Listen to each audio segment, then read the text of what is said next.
le 4 janvier 1960. Imaginez un peu la scène.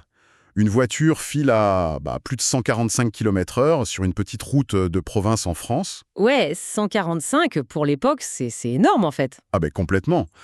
Et soudain, elle quitte sa trajectoire, elle percute un arbre de plein fouet. Et là, la tôle s'écrase dans un fracas absolu. Le choc total, quoi. Ouais. Et à l'intérieur, un passager perd la vie instantanément. Il a 46 ans, il s'appelle Albert Camus. Et il vient de recevoir le prix Nobel de littérature à peine 3 ans plus tôt. C'est fou quand on y pense.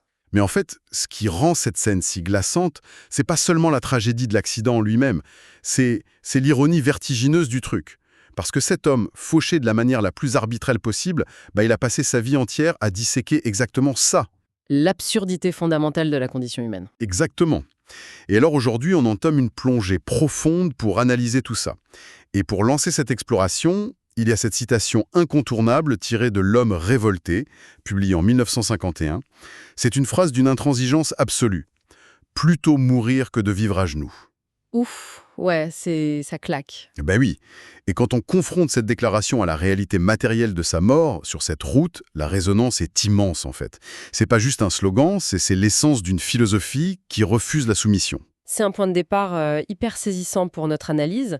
La brutalité de cet accident, ça semble presque être une démonstration, par l'univers lui-même, des concepts qu'il a passé sa vie à formuler. C'est vrai.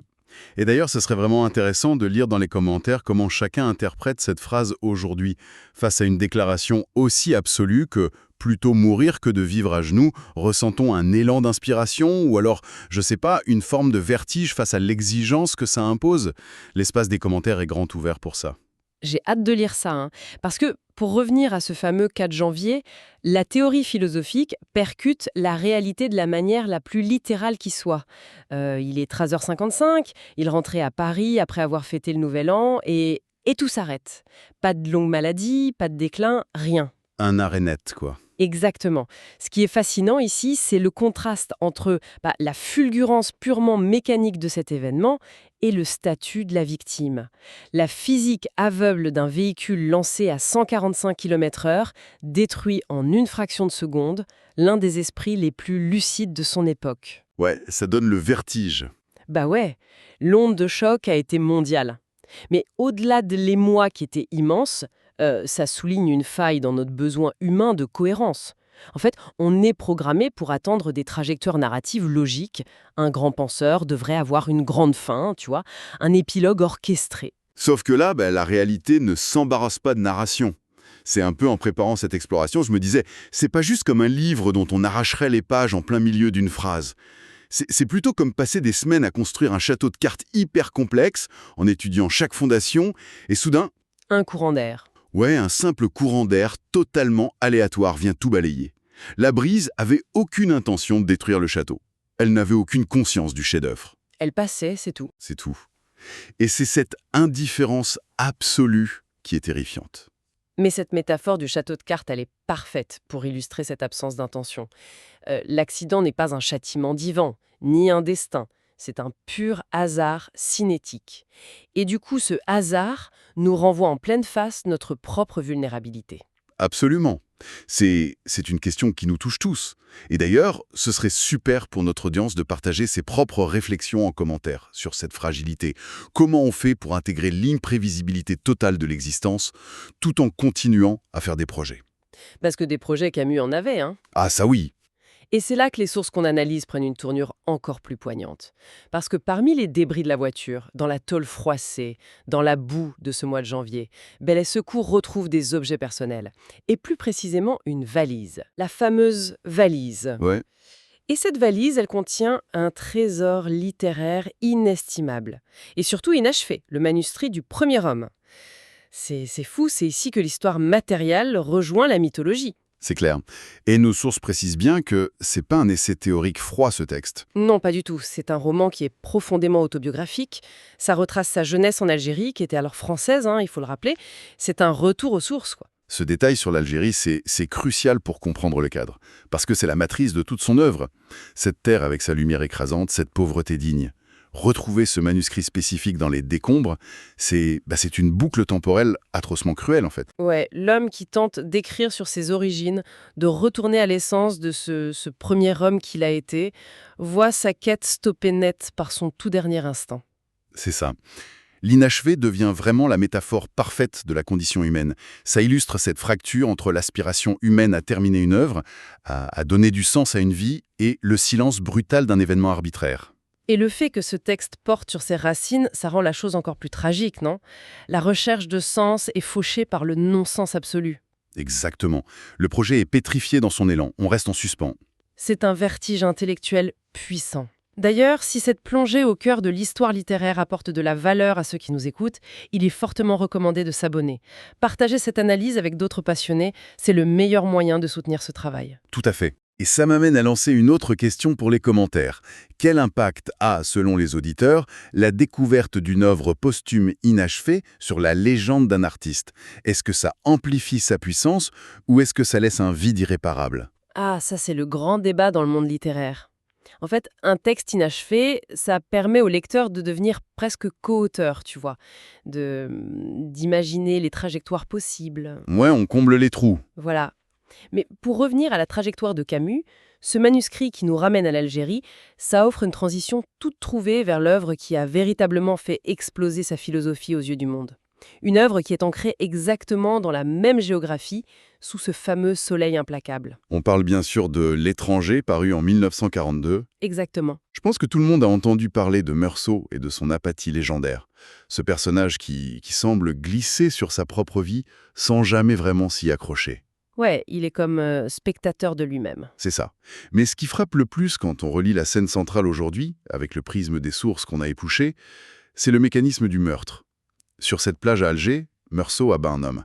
Et face au juge qui cherche désespérément un motif rationnel, un complot ou de la haine, Meursault ne trouve qu'une seule justification, à cause du soleil. Et cette réplique « à cause du soleil », c'est sans doute la porte d'entrée la plus accessible pour comprendre le concept philosophique de l'absurde. Ah ouais.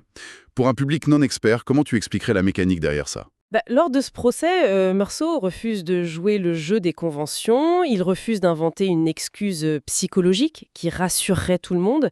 Il désigne le soleil parce que c'est une force physique, naturelle, aveugle, écrasante, et surtout totalement indifférente aux affaires humaines. D'accord.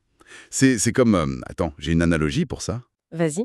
C'est comme se retrouver soudainement sur la scène d'une immense pièce de théâtre. Autour, tous les acteurs connaissent leur texte par cœur. Ils pleurent quand il faut pleurer, ils se mettent en colère au bon moment. Ils sont convaincus que l'intrigue a un sens absolu. Ouais.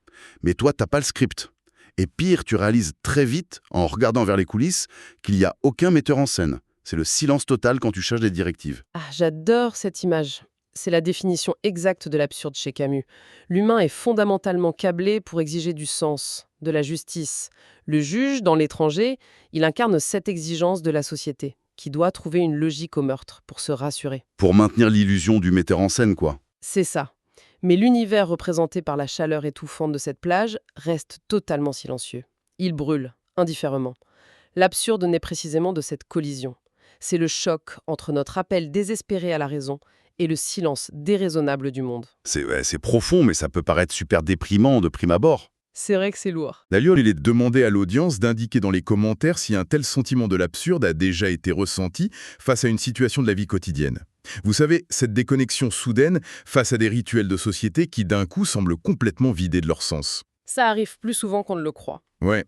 Mais alors, je bloque sur un point essentiel de notre plan. Dis-moi. Meursault, il subit cet absurde. Il est passif, presque écrasé par lui. Si l'univers s'en moque, pourquoi l'œuvre de Camus ne s'arrête-t-elle pas à ce simple constat nihiliste? Je veux dire, comment on passe du Meursault apathique à cette notion de révolte dont on a parlé au début? C'est là tout le génie de son évolution intellectuelle. S'arrêter à l'étranger, c'est vraiment ne comprendre que la moitié de l'équation. D'accord. Le constat de l'absurde, c'est pas une conclusion, c'est un point de départ.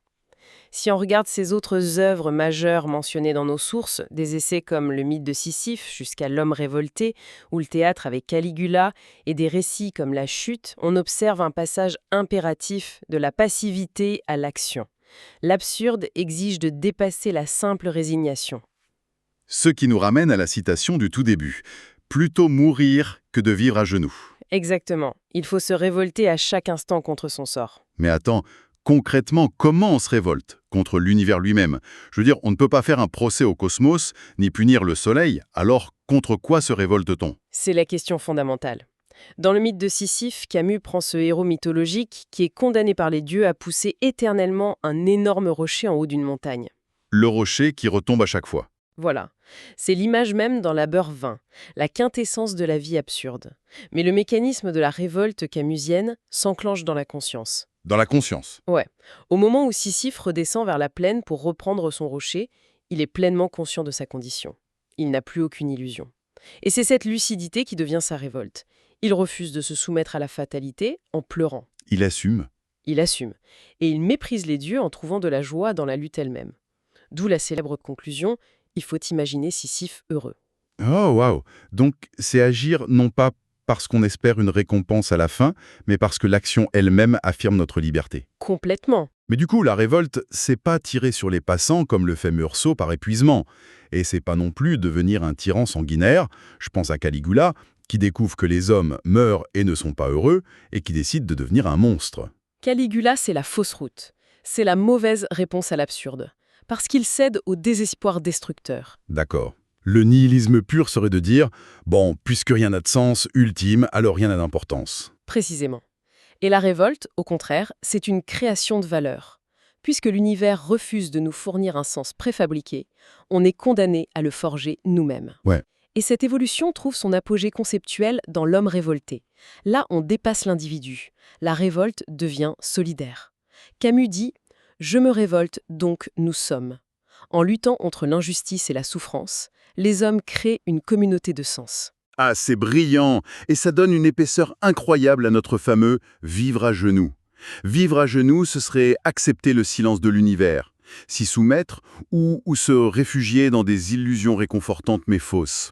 C'est ça. Se lever, même en sachant que le courant d'air va finir par balayer le château de cartes, c'est affirmer notre dignité. C'est bâtir une justice humaine, précisément parce que la justice divine est absente. Et tu vois, c'est là qu'on comprend comment l'art lui-même agit comme une rébellion. L'univers est chaotique. L'artiste, en écrivant un roman, il vient imposer une forme, un début, une fin à ce désordre. L'acte de création est un refus du chaos ambiant. Complètement. C'est une manière de dire au cosmos « fiche ». Tu es indifférent, mais moi j'érige une cohérence temporelle. Monde moderne d'aujourd'hui. Dans un monde où le cynisme se fait souvent passer pour de la lucidité, choisir la solidarité n'est-il pas la forme ultime de la rébellion? Je suis convaincue que oui. Face à la tentation du repli, cette exigence de lucidité active reste une boussole redoutable.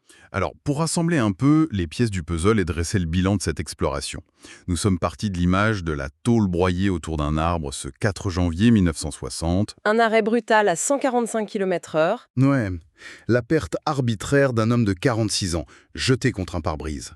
Mais ce qui survit au crash, c'est pas seulement la valise contenant le premier homme. C'est une trajectoire intellectuelle qui nous offre un véritable mode d'emploi pour affronter la douleur de la condition humaine. Tout à fait. De l'apathie de Meursault dans l'étranger à la prise de conscience de Sisyphe pour aboutir à l'action solidaire de l'homme révolté.